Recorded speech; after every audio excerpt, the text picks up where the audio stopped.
Joining me now, great friend Laura Ingraham, host of the Ingraham Angle, a great show on TV. Laura, thank you.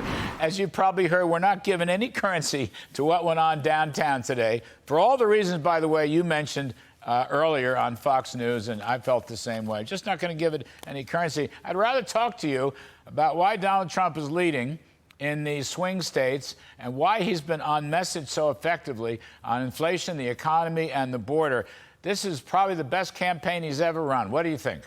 I think so. I think, Larry, in stark contrast to the circus that is happening in that Manhattan courtroom, most people, I like to call normal people now, remember 2019, 2018 as a time where they had more money in their pocket, more optimism about their own financial futures, and more certainty that we had a nation still with borders that were increasingly being well enforced as they were under Trump.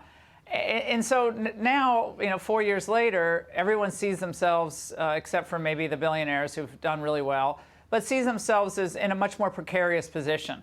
And the fact that they have to bring out a porn star and bring out, a convicted perjurer as the star witnesses in their latest Get Trump folly really shows you the lack of confidence that Democrats have in their own agenda. I don't even think they're bothering or claiming to improve the economic lives of most Americans today. They've kind of given up that argument. Now it's all the issues that they've polarized the nation on.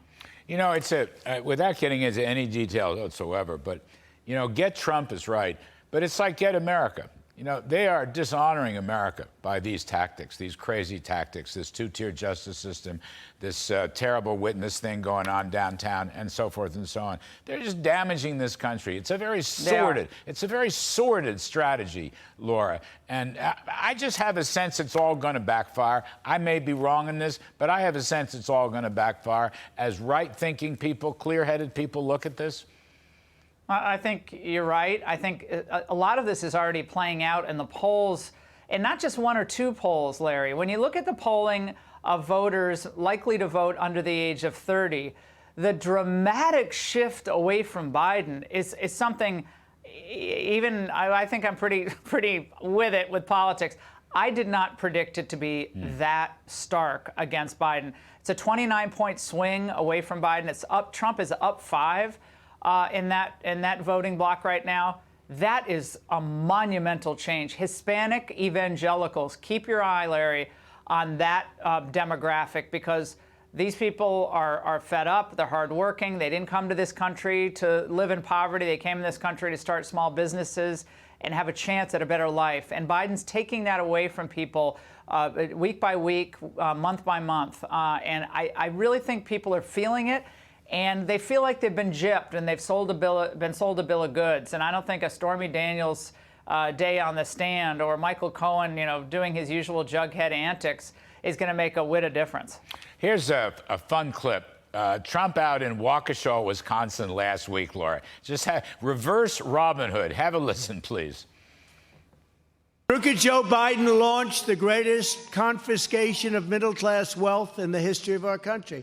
Biden has run the government like Robin Hood, essentially in reverse, stealing from the poor and giving it to the rich. That's actually what he does. They say many of the rich people are with Democrats. It's changed. We become the party of the worker. We become the party of the middle income. There you have it. Reverse Robin Hood, which I love, and the party of the worker, which I think is true. In the last 25 years, he's basically changed the GOP, hasn't he? Yeah, well, he came along to kind of where others, Pat Buchanan, Rick Santorum, Mike Huckabee, others, and Reagan, really. Reagan was a big believer in small business. Larry, you worked for President Reagan, so did I. But he believed in the power of the entrepreneur. Margaret Thatcher, obviously, her dad, the small shopkeeper, they lived above the store. And she was always about small. Beware the big government, oftentimes big business, because big business becomes like big government. So he's really tapped into that sentiment of, I don't want a handout. I just want government out of the way, and I want a fair shot. And DEI and wokeism and the anti-girls and women's sports stuff they're pulling, I think they made a devil's bargain by aligning themselves with the far left, Larry, and I think it's it's coming back to bite them. Dr. Frankenstein, the monster's coming to get you. I mean, it's the party of the worker. It's the party of work, Laura. Like work. We want to reward work, and we want to reward success. And you're right. There's a lot of Reagan in that, and I agree with you about Pat Buchanan and so forth. But I mean, he just comes right out and says it. I think it common resonates. Sense. Yeah, I think Trump, in so many ways, is a common sense conservative.